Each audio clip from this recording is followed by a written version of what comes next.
Listo. Estamos en Siga el Debate. Esta vez nos acompaña ya el episodio 19 y nos acompaña la profesora Esperanza Tacies Castro, hoy representante de sedes regionales en el Consejo Universitario, pero esta vez está en este espacio como congresista del octavo Congreso Universitario. Ahora hacíamos cálculos, aproximadamente le quedarán 3-4 semanas más al octavo Congreso Universitario para ya hacer su cierre. ¿Cuál es la valoración desde los ojos de Esperanza Tacies Castro, el resultado de este octavo Congreso Universitario? Bueno, he sentido que comparándolo con el tercer Congreso, que es el Congreso referente, se adoleció de una discusión de fondo del contexto nacional. Entonces, me parece que algunas ponencias eran como contradictorias entre sí, y extrañé mucho la reflexión sobre el contexto. Yo considero que a partir de este momento toca la revisión y la organización de las ponencias exactamente en los temas digamos que concatenan o que tienen. Pero siento que sí extrañé un poquito más de unidad. Eso no es culpa de los organizadoras, sino más bien yo creo que de este momento histórico en donde las discusiones no se están profundizando como si se profundizaron en el tercer Congreso. Ahora, si se perdió esa oportunidad o ese proceso de reflexión vinculado al contexto que vive la universidad actual, usted también, se lo pregunto como miembro del Consejo Universitario, ¿qué opciones tiene la institución para hacer ese proceso de reflexión que igual tiene que hacerlo y que se tienen que tomar decisiones en la línea de la posición histórica en la que está la UCR hoy? Pues por el momento, eso sí, hoy lo conversé, yo impulsaría que el Consejo Universitario diera una discusión del contexto. De hecho, también lo propongo para CONARE, porque nosotros no podemos seguir de esta forma haciendo propuestas que podrían estar divorciadas del contexto y de comprender la dureza. No es lo mismo, por ejemplo, que el Congreso de los 70, del 71 al 74, porque eso era el auge de la inversión pública. Entonces nadie te iba a discutir. Pero en este momento algunas ponencias implicaban, por ejemplo, erogación de recursos. Y yo me quedaba un poquito tensa pensando, sabiendo yo los problemas presupuestarios que tenemos. Con respecto a el octavo Congreso Universitario que inició desde inicio de este año, la primera etapa del Congreso, que fueron esas mesas de trabajo, la segunda etapa ahora en ejecución, la votación de las ponencias. ¿Qué recomendaciones puntuales tiene Esperanza Tacies Castro con respecto al proceso de Congreso Universitario? Respecto al Congreso, creo que reconocer esa falencia, y sí toca entonces que alguien más, que un grupo, haga la tarea de organizar esas ponencias por los ejes temáticos, construir los ejes temáticos a partir de lo que la comunidad universitaria, porque tampoco voy a negar eso, consideró pertinente de discutir, ¿verdad? ¿Estará relacionado esta lectura que usted hace con respecto a uno de los temas que más se ha repetido como un obstáculo para el desarrollo del octavo Congreso Universitario, la presencia de los congresistas, el quórum de las mesas de trabajo? Exacto. Yo siento que no logramos enamorar a la comunidad, pero tampoco culpo a la organización por eso. Es que estamos sobrecargados de trabajo.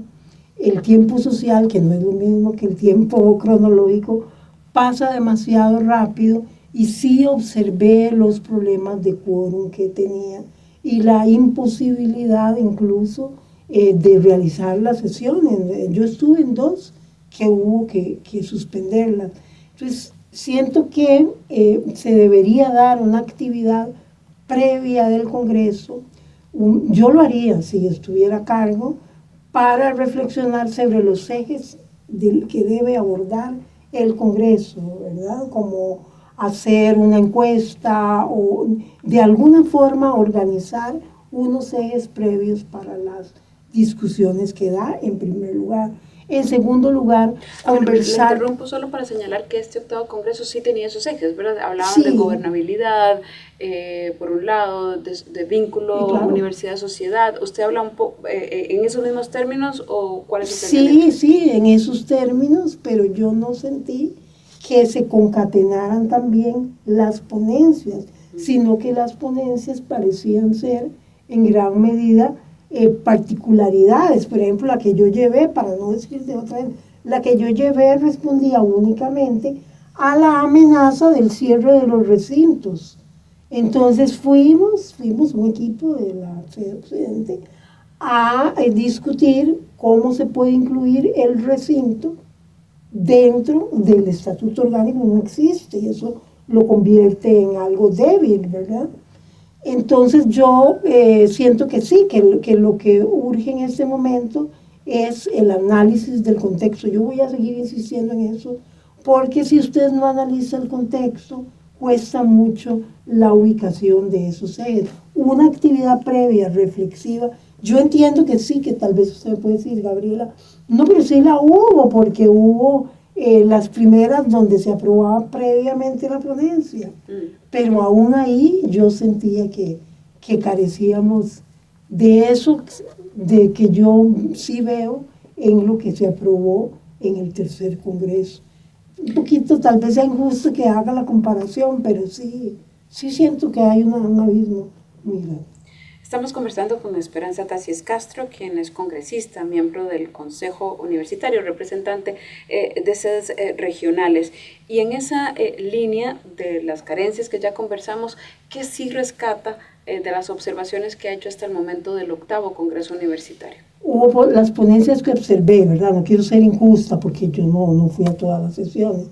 Pero, por ejemplo, hubo gente que propuso, como el decano de la Facultad de Artes, una discusión sobre el STEM con H.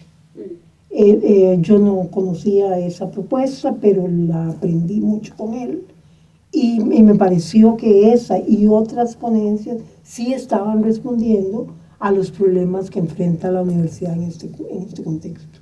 Esta es mi percepción. ¿Y desde las sedes regionales?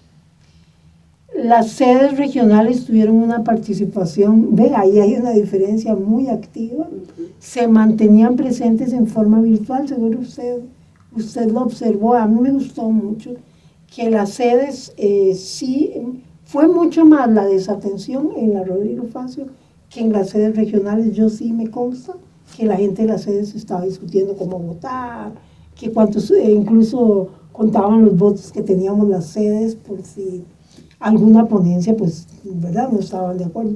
Eso me lo rescato mucho, la participación de las sedes. Tiene razón, Gabriela.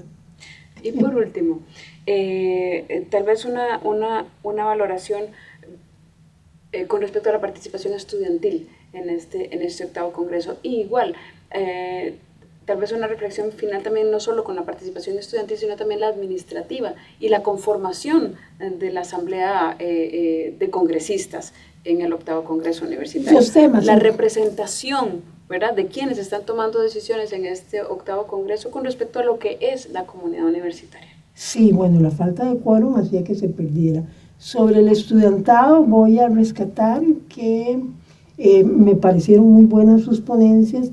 Específicamente vi una de las gente de ciencias políticas que pedían hacer un campamento, y cuando una iba y profundizaba en por qué les interesaba ese campamento, la justificación era muy válida, porque ellos decían que el movimiento estudiantil debería recuperar el protagonismo, ¿verdad?, que tuvieron siempre, y que ese campamento era una forma de que se conocieran y sus inquietudes se amalgamaran dentro del movimiento estudiantil. Eso me pareció muy pertinente y me impresionó mucho de estos estudiantes de ciencias políticas. ¿Alguna observación sobre el sector administrativo y su participación? Sí, vi algunas ponencias del CE que ameritan revisión, ¿verdad? Discusión, por ejemplo, la discusión que vi sobre departamentalización me deja muy preocupada, porque hay gente diciendo que quiere que desaparezcan los departamentos, pero aquí hay una gran discusión que dar. que es que sí hay interdisciplinariedad, sí, lo ideal es que haya un conocimiento transdisciplinario, a mí me queda claro. Pero si usted no define los límites de las disciplinas, usted pudiera estar creando un arroz con mango. Entonces, esa parte del sector administrativo del SEA, yo observé todas las ponencias, muy buenas, ¿verdad? Tampoco es un comentario feo o negativo el que estoy haciendo, pero sí particularmente sobre algunas reformas que propone el sector administrativo, sí deben ser revisadas, porque no están acordes con, a veces, algunas de esas que vi, con la realidad. Me quedan unos minutos y quisiera volver a su comentario inicial, esa conversación universitaria vinculada al contexto de la Universidad de Costa Rica. En esa línea, temas del contexto que le preocupan a Esperanza Tacias Castro. El principal es la existencia de reformas en el Consejo Universitario que hablan de trastocar la regionalización hacia intereses nacionales, como si fueran la misma cosa, decir que la región es lo mismo que la nacional, y no, la región es distinta al modelo hegemónico. Entonces, no importa si lo logran, pero sí me gustaría que volviéramos a las discusiones sobre el desarrollo con apellido, cómo lo coincide, porque en momentos en que hay una crisis, que todos sabemos que estamos al borde de una guerra, porque el modelo productivo en boga, el hegemónico, está en crisis, entonces creo que la universidad está en el momento preciso, al igual que el tercer congreso, de discutir que el desarrollo para quién, con qué apellido y cómo. Entonces, por eso, esa sería para mí la discusión que debe ser incluso llevada al CONARE, para ver si los sectores hegemónicos siguen poniéndonos a pelear entre nosotros, las universidades. Entonces, siento que sí, que mi misión sería provocar las discusiones dentro del Consejo Universitario sobre este contexto, conocerlo, percibirlo, ponernos de acuerdo, cómo lo ves vos, cómo lo veo yo, para poder accionar en defensa de la universidad pública. Que a favor de la Universidad de Costa Rica y del futuro de ella, pues que así sea. Muchísimas gracias, Esperanza Tacias Castro.